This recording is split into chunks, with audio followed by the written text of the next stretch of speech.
Ça va être plus complexe à répondre parce que autant le constat, on est d'accord sur ces différents constats, autant sur la solution, ça va dépendre aussi de l'envie de l'agriculteur, sur les finances de l'agriculteur, sur la région, sur le microclimat, sur les parcelles présentes, sur le type de sol, etc., etc. Donc, et sur les filières aussi présentes sur le territoire. Donc, sur la diapositive que je montre juste ici, on voit qu'il y a à peu près 5 cases qui sont à peu près toutes complémentaires. La première est la gestion de l'alimentation. C'est-à-dire qu'on va plutôt prendre les excès du printemps, parce que le fourrage va plus se produire dans la plupart des régions au printemps avec les excès d'eau. Attention cependant à la qualité du fourrage, parce qu'on aura du mal à faucher du fait des excès d'eau, on ne pourra pas faucher à des dates optimales. Donc, on a des stockages de fourrage qui seront très importants pour redistribuer l'été. En plus, il va falloir bien gérer l'alimentation, notamment pour les animaux en été, puisque, vous connaissez très bien, on donne plutôt les rations à la fraîche le matin ou le soir lorsque les températures ne sont pas le plus élevées. Ensuite, on peut travailler sur les races.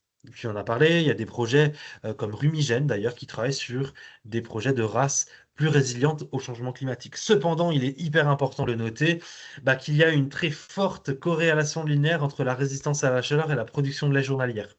C'est-à-dire que toutes les races qui sont résistantes aux fortes chaleurs produisent moins de lait.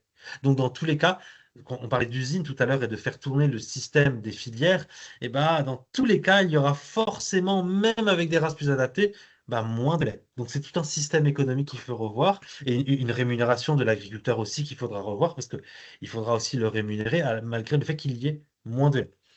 Je rappelle aussi que les races n'ont pas la même qualité de production du lait et que les changements protéiques peuvent intervenir. De même que du fait des fortes chaleurs, on peut avoir des modifications de protéines, donc des modifications aussi du fromage ou de la fromageabilité, je ne sais pas si on peut dire ça comme ça, qu'il y a derrière. Ça, c'était le deuxième point de la race. Le troisième point, c'est le bâtiment, et c'est le plus important.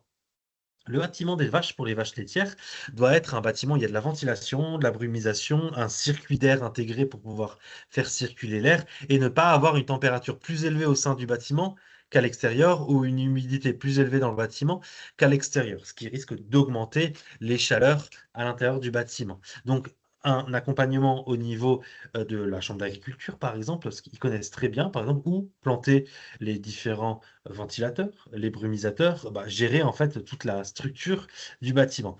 Très important, si l'ombre déportée sur les bâtiments, les arbres autour du bâtiment qui permettent de protéger le bâtiment par les ombres déportées des fortes chaleurs. De même que les matériaux qui retiennent plus la chaleur que d'autres.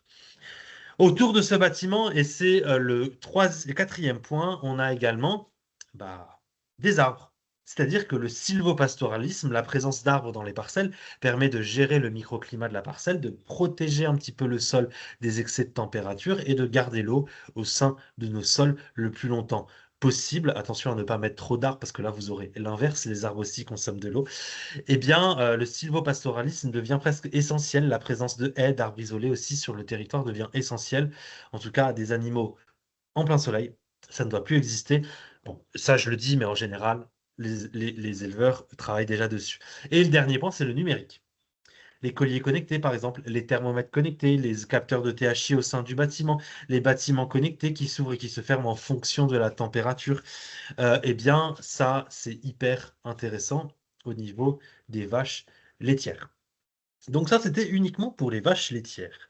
Si on regarde maintenant pour les prairies, parce que nos prairies aussi sont impactées par le changement climatique, je le rappelle, plus de production au printemps, mais attention à la qualité, moins de production en été, par contre, avec une compensation entre les saisons, une accentuation des creux et des pics au cours de l'année pour la production de fourrage. Donc là, la gestion des stocks est une des solutions les plus adaptées pour des excès, on les redistribue l'été, c'est un petit peu comme le stockage de l'eau d'ailleurs. Des excès, on le redistribue pour les périodes de déficit. Premier point. Deuxième point, le multi-espèce, l'espèce, c'est-à-dire la génétique de nos pâtures.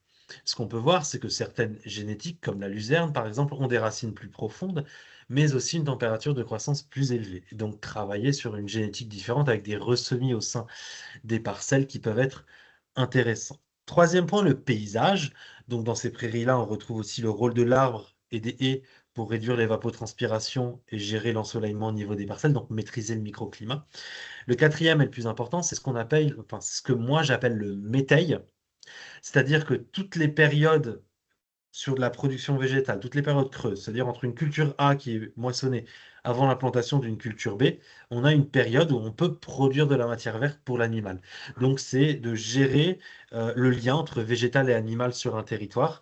Par exemple, les métayers fourragers hivernaux, donc des mélanges de céréales et de protéagineux, permettent à la fois la couverture des sols, permettent à la fois la production de fourrage, permettent à la fois la structuration du sol et en plus le stockage du carbone. Voilà, donc on a des solutions d'adaptation. Globalement, on pourrait s'en sortir sur la plupart des régions françaises avec ces solutions, sauf du côté du Languedoc-Roussillon, où là, la modélisation montre plutôt des difficultés par rapport au fourrage, donc il faudra surveiller la production dans l'avenir. Le paysage, Capucine, le paysage, c'est aussi simple. Et d'ailleurs, ce qui est intéressant, c'est que dans les zones de production animale, le paysage est très fortement mis en avant par rapport aux productions végétales type Beauce ou type bassin du nord de la France. Si on regarde sur cette diapositive, d'ailleurs, un paysage plus complexe est un paysage d'adaptation au changement climatique, mais aussi d'atténuation. C'est-à-dire que on va s'adapter en maîtrisant le microclimat. L'arbre, la haie, l'arbre isolé, les pâtures évapotranspirent, font de l'ombre. Et ça, c'est une gestion de la température au niveau du paysage. Quand vous allez dans le bocage normand, il fait beaucoup plus frais que comme quand vous allez dans la plaine de la Beauce avant les moissons avec des blés jaunes en plein soleil. Alors qu'on est sur la même masse d'air. C'est juste que le microclimat, la façon de maîtriser le paysage, bah, le microclimat peut accentuer l'effet des canicules. Et c'est-à-dire que le rôle de l'animal est de réduire par la maîtrise du microclimat ces canicules. Donc, je répète, arbres, haies, maîtrise de l'écoulement de l'eau sur le paysage, prairies permanentes, agroforesterie et animaux en dessous également peuvent être des sources d'adaptation, de stockage du carbone également.